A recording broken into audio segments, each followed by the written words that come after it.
Well, the scandals surrounding Prince Harry's resignation from his Sentebale charity continues to grow. Your voice is phenomenal with this. I'm Jade. For more, we're joined by our entertainment editor, Peter Ford. Oh, Pete, Kylie is nuts for this stuff. Some strong words have been levelled against him.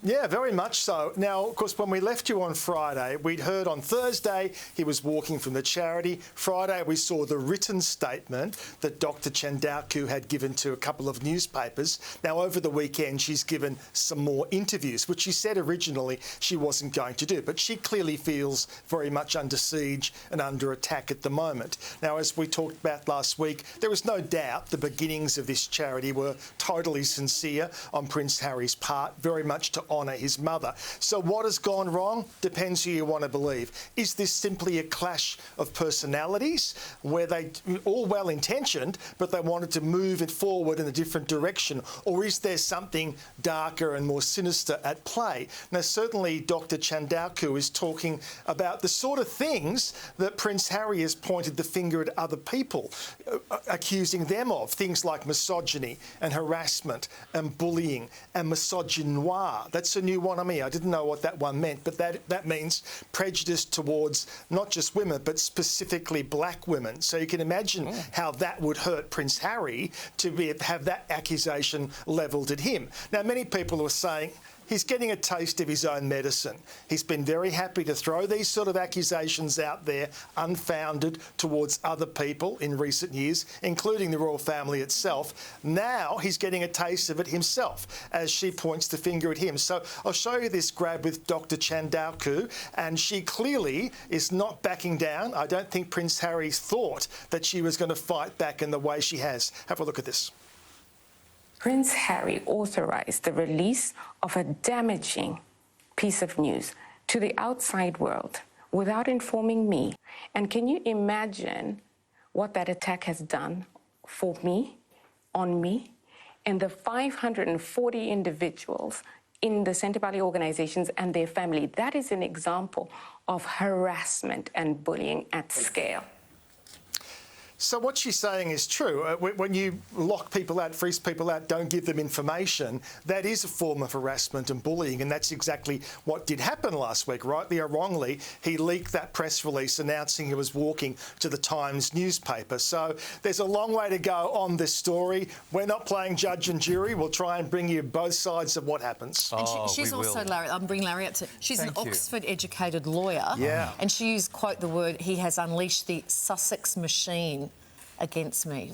Her words, not mine. Wow. So, Pete, there'll be more of this to come? You better believe it. Yeah, because, as you say, Kylie, she's got a law degree. She chooses her words very carefully, knowing very well that Prince Harry himself is highly litigious. Absolutely. And there was a suggestion too that people in Africa wanted more say in what was happening in the charity, not being run by the people over here. Yeah, right. Anyway, we'll continue to keep an eye on that. One in sad news this morning, and this is sad news. Hollywood has lost a legend, Pete. Yes, he was iconic. Richard Chamberlain, 2 days short of his 91st birthday. And there we go, Dr. Kildare. That's so far back, even I don't remember Dr. Kildare. But that was one of the early TV medical dramas, and many more have followed suit since then. And of course, then he went on to star in those big budget TV event miniseries, such as The Thornbirds and Shogun, both of them massive hits in the day. He did loads of other things. He did theatre, he did movies, including a movie here in Australia called The Last Wave, one of the very early Peter Weir movies, shot in Adelaide and in Sydney.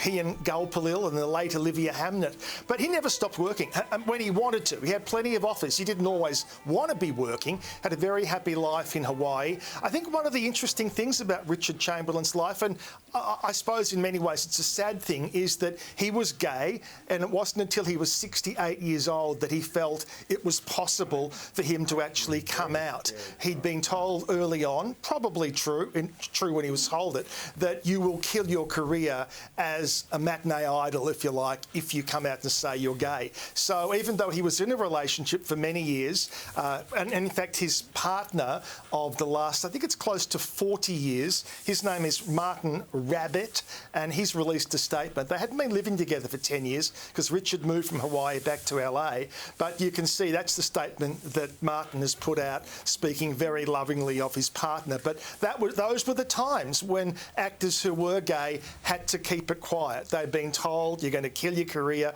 if you decide to go public. So I'll show you this one grab, and I think it says what a gentleman he was, had nothing but gratitude and pride with his career, even though, you know, clearly, as I said, he had to live that lie. This was Richard Chamberlain.